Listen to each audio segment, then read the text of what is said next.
Hi, I'm John Coward at NASA's Kennedy Space Center in Florida. I'm the Deputy Mission Manager for the Ares 1X flight test. Ares 1X, or simply 1X as we call it, is like a midterm exam for us.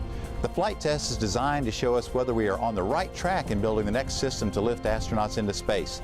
Now, there won't be any astronauts on board the 1X when it lifts off from Pad 39B here at Kennedy, but our attention to every detail will be intense. The Ares 1X is 327 feet tall and uses a solid rocket booster as a first stage.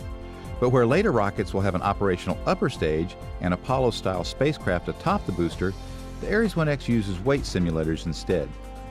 The idea is to test the ability of the booster rocket to lift the upper stage and spacecraft. The flight also will show us whether it will separate safely. So where does 1X fit? Basically, it's the most detailed test we have attempted in the program to this point. There are thousands of engineers, technicians, and others working at NASA centers around the United States on the effort. So we know there are a lot of challenges with this Ares 1X flight test. That's all right. NASA's launched plenty of firsts. Although NASA has been launching astronauts into space since 1961, the space agency started with rockets that did not carry anyone. After all, there were no sophisticated computers that could accurately predict exactly what would happen after engines were ignited. So engineers tested rockets often to see how they'd work. Sometimes the design worked well, sometimes they didn't.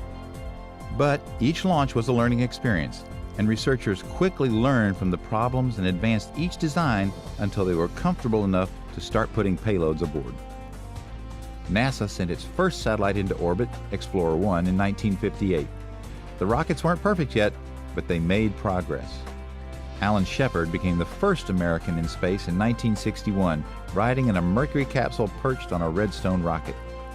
More successes followed, including the launch of the first American to orbit the Earth, John Glenn, in February 1962. Each launch added to the record of achievement, and soon it was time for NASA to test its largest rocket ever, the Saturn V.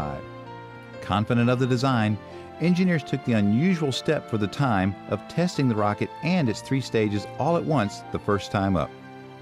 The test launches were loaded with instruments and cameras. That was in case something unexpected happened. Engineers could have something to evaluate the problem. For the Saturn V, the cameras returned some of the most spectacular images of the historic Apollo program. Saturn's successes were still being recorded as NASA engineers set about developing its replacement, a reusable craft that glided back to Earth. That design would become the Space Shuttle.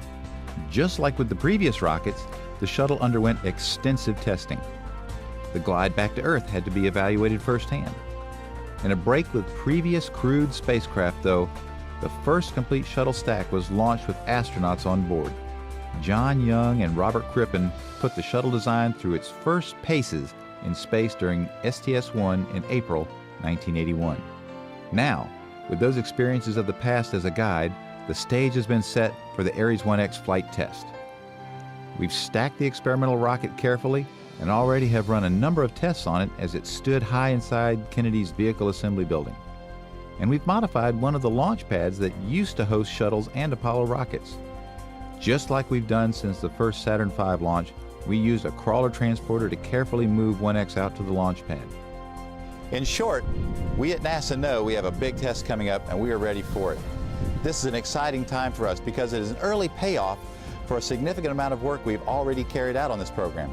It's also an exciting time for the nation because this new rocket will give us a fresh look at possible ways to reach beyond Earth orbit.